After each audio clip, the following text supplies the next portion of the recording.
So hey everyone, in this episode of Tuesday's tutorial, I want to teach you how to play cricket, the gentleman's game. I want to explain the game to my overseas viewers who don't particularly understand the game. So listen up closely. It can get confusing. Like many sports, you have two sides, but unlike most sports, you have one that's out in the field and one that's in. Each man that's in the side that's in the field goes out, and when he's out, he comes in, and the next man goes in until he's out. When a man goes out to go in, the men who are out try to get him out, and when he's out, he goes in, and then the next man goes out and goes in. When they are all out, the side that's out comes in, and the side that's been in goes out and tries to get those coming in out. Sometimes there are men that are still in and not out. There are men called umpires who stay out all the time, and they decide when the men who are in are out. Depending on the weather and the light, the umpires can also send everyone in, no matter whether they are in or out. When both sides have been in and all the men are out, including those who are not out, then the game is finished. The end. The great ball tampering scandal. Now, I'm not sure what everyone else thinks, but as far as I'm concerned, they cheated. Australia's national cricket team have some members that are cheats. Why do they do it? Now, that's not rhetorical. If they're not happy with the performance of the team, maybe they could just try playing better cricket. As far as I can see, they've been afforded a privilege to play for our national team that hundreds of kids are lined up, ready and waiting to wear the baggy green. These guys also get paid a fortune. They get all the perks of the sponsorship that go along with playing in a national team. They're actually representing their country, but if you're not good enough and you need to cheat to win, then maybe you should give up your position in the team. And for crying out loud, it was a captain and the vice captain.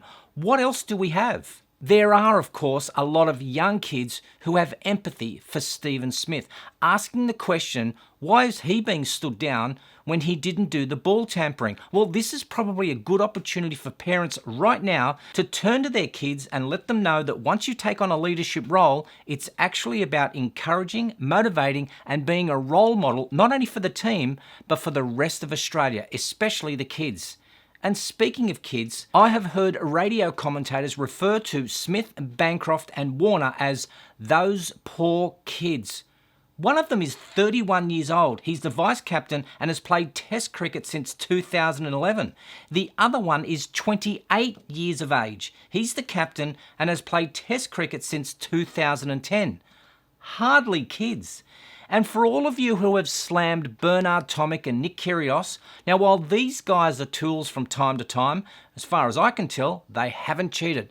But they have to endure endless sledging for their crappy behaviour. Recently, Australia's Alan Jones, a radio commentator, came out and used his platform to say that we should be a little bit careful because people like Bancroft and Warner are now suffering with a mental health issue. Now that is of course not a nice place to be, but at the risk of sounding cavalier, maybe they're a little bit too fragile to be in a high pressure workplace such as international cricket. It's a game of risk and consequences, and they lost. To be crying over it now seems just a little convenient. They didn't appear to have a mental health issue the day before they got caught tampering with the ball. Did they somehow not know about the rules that forbids any alteration of the surface or seams of the ball? Were they not taught this as they rose through the ranks of junior cricket? Or is the problem a little more endemic in the sport? And as I've heard people say, everyone does it. Well then remove the rule. Give every bowler some sandpaper along with their chapstick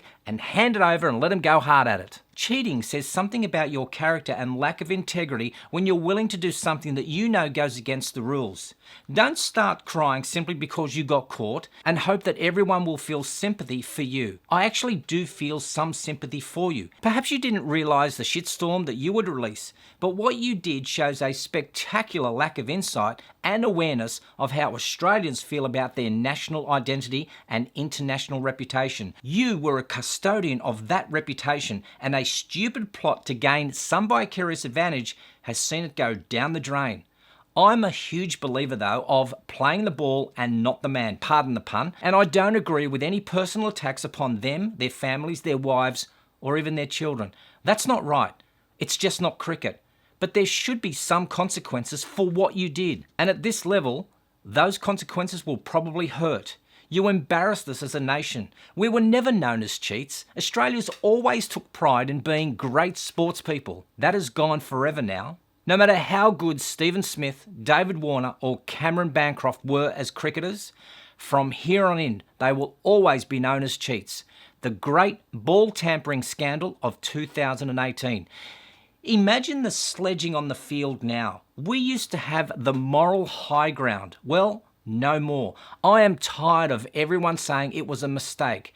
They didn't make a mistake. They planned the whole thing. Their mistake was that they got caught, so now they figure it's better to ask for forgiveness, not permission, and cry a bit. But they have known all along. You just don't do it. Sorry, boys, but you cheated, plain and simple. And now there's some consequences. And okay, companies are withdrawing their sponsorships, which is entirely their choice to make. Here's a thought. How about you just play cricket? If you lose, then you lose. I don't care. I would take an honest loss over a cheating win any day of the week. And if you have forgotten how to play the game, you can download a copy of the rule book right here. I'll leave it in the description for you. An extremely influential radio host here in Australia, Alan Jones, had tweeted on March 29th, Australia has just seen the Steve Smith they didn't know. He loves his family. He loves his cricket. He's a real man, albeit a young man who can admit mistakes. I don't know anyone who is held to this moral standard. Oh, I'm sorry, Alan. I agree with you most of the time, but this wasn't a mistake. A mistake is putting on someone else's shoes or picking up the wrong bat. This was all in the planning, the systematic approach to recruiting your teammates to execute a plan. Call it for what it is. They cheated. They embarrassed the country, brought shame to themselves and their families, showed arrogance for the privileged position that they hold. There are plenty of young players who would love the opportunity that they have. Smith and co squandered the gift that they were given and now have to face the consequences just like anyone else would. I am sorry that they are suffering, but this is what happens when you set out to win by unfair advantage and not talent. Are we that inept that we have to resort to cheating? And the excuse that everyone does it is asinine. Cheating, Australia. Those are two words I never thought that I'd see together in a sentence. Here's a thought. What if it actually altered the outcome of the game and we won? Is that something that we would be proud of? I'm guessing we'll never know. Maybe the ball tampering rule should be removed altogether and let all the bowlers go hard scuffing and polishing. Say what you will about Cricket Australia. I'm not defending them either. Cricket players grow up knowing how to play the game. They didn't have to do it. I want to read out a Facebook message by Chris Small, who was an avid cricket fan. He writes, I was gutted at this exact time last Saturday when I woke to the news of premeditated cheating. It affected me a lot more than I would have predicted if forewarned. Let's face it, the Australian cricket team have not been a beacon of good sportsmanship in recent times. My uni mates and I have been commenting on how the non-cricket news is obscuring what has been an absolute cracking contest on the field in South Africa. It has frustrated me to no end that this week listening to pious people make light of the reaction and struggling to see why fiddling with the ball should be of national significance. There are bigger problems in the world is a common theme. Yes, the actual act of interfering with the surface of a cricket ball to affect its flight and attempt to influence a part of the cricket game in all itself is a small transgression. But it's the crack in the damn wall. It is the premeditation of subversion and cheating which is indicative of a fragile mindset and diseased culture. Culture and behaviour and integrity are not huge single things. They are made up of many, many little things. Without solid foundations and reinforcement, they don't stand up under pressure and time. Where do kids learn values and integrity? If you can't do the right thing in a game that doesn't matter, there is no way that you will have the fortitude to do the right things when there are higher stakes. Integrity is determined by what you do when no one is watching. Culture requires strong leadership. Team situations, whether sporting or not, are where these values are instilled and nurtured, or allowed to fail. It is the example and guidance provided by coaches and captains that can mould a young mind and modify behaviours that fall short of the expected mark. How easy it is for kids or adults to be abusive and hurtful online when there is no oversight or recompense. The punishment handed down by the ACB, which I feel is spot on, is not only directed at Steve Smith, David Warner and Cameron Bancroft. They are bearing the weight of responsibility for a life lesson in a generation of young kids and grade cricketers or any sport or activity.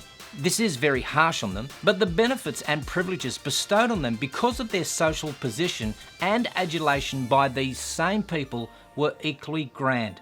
Unfortunately, this level of privilege has been taken for granted in recent years. I am also pleased that Darren Lehman has resigned, as although he may not have been involved in the actual incident, he has presided over a deteriorating culture for several years.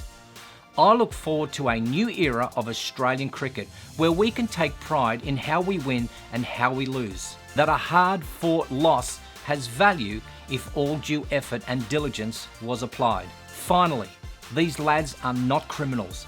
They broke a trust and will pay a very heavy financial, social and career cost. I hope they receive the support required to get over this life-changing mistake in judgment, and that they can use the next 12 months to work in the cricket community to ensure a better future. Happy Easter. Other comments included, we are not talking about under 14 Saturday morning comp, this is high stakes sport, and when you bet high, you lose high. They gambled big and now they've lost big. Someone else wrote, of course they're crying. I'd be crying too if I got caught doing something shitty and stupid, and my lovely lifestyle is now under threat, and I've embarrassed my parents and everyone is talking about it and me. I wonder why a lot of the commentary is about the reaction that is considered to be over the top. I don't think personal comments about them are warranted, but their actions certainly require scrutiny. Leave the families out of this. Play the ball and not the man, as they say. There is, however, a question I'd like answered. Have they done this before? Here's a message I received recently from Josh W. He says, I think the outrage was way over the top to the crime, and Cricket Australia is sanctioning them based off the reaction rather than the action. Is the Prime Minister Malcolm Turnbull and sponsors going to speak out or drop their support of the NRL or AFL club when the next player gets caught drink driving or bashing a woman? No. That's far worse than ball tampering. They broke the rules and deserve punishment, but it is way over the top for the whole thing. And Cricket Australia looks good because they have hammered out harsher penalties than South Africa and India when their players got caught. Yeah, it's a tough one. Obviously, planning and premeditating to cheat is not great or a good look, and it's really against the sport. But I still think endangering lives on the road, being drunk or bashing a woman is far worse, even if it's unrelated to the sport or your work. Good comment, Josh W. I don't understand the comparison between the two. What a player from another sport does in their own time, that is on him or her. If they are involved in criminal activity such as drink driving or domestic violence, then they probably should go to jail. This has zero to do with whatever code of sport they play. And as far as comments from Malcolm Turnbull, who? Quite frankly, I'm over the whole elevation of some athletes to godlike status. Let's stick to the topic at hand, and that is in-game cheating. All other comparisons are meaningless. But if you want to go there, well, what about Lance Armstrong, Marion Jones, Ben Johnson? Some life bans, not merely 12 months, were handed out, plus some very uncomfortable consequences, including excruciating embarrassment, loss of sponsorship, and financial pain. Boo-hoo, we said. They deserve it, we said. And then what about Trevor Chappell? Remember him? He copped it forever, and he didn't cheat. He should have said something like, no, I'm not going to bowl underarm. That's just dirty pool. But for some reason he didn't. And I imagine there isn't a day that goes by that he doesn't revisit his decision. Still makes me squirm though with a bit of embarrassment. Oof. I don't know about you, but I'm sick of the mollycoddling of athletes. They're under pressure. They're not paid enough. Yada, yada, yada, blah, blah, blah, boo-hoo. Don't put your hand up to play if you're not up to it. The excuses that you make are pathetic. All you have to do is play the game. I remember a time when rugby players and cricketers had jobs. The huge sums paid to these players ensures that all they have to do is train hard and play their sport. And if you are fortunate enough to be selected to represent your country, show some dignity and respect for the honour and for your team. Don't cheat. For the love of God, don't cheat. I would like to leave the last word to the late great Richie Benno on the Trevor Chappell underarm incident 37 years ago and use the same words for our current cricket team. I'm Gerald Pauschmann for The Point TV. Now, everyone around Australia will have their own ideas on that, and we always get letters and phone calls about different things that happen, so I don't expect anyone to agree with me. I don't expect that you'll get more than 50% agreement on anything. Let me just tell you what I think about it. I think it was a disgraceful performance, and I think it should never be permitted to happen again. We keep reading and hearing that the players are under a lot of pressure and that they're tired and jaded and perhaps their judgment and their skill is blunted. Well, perhaps they might advance that as an excuse for what happened out there today. Not with me, they don't. I think it was a very poor performance, one of the worst things I have ever seen done on a cricket field. Good night.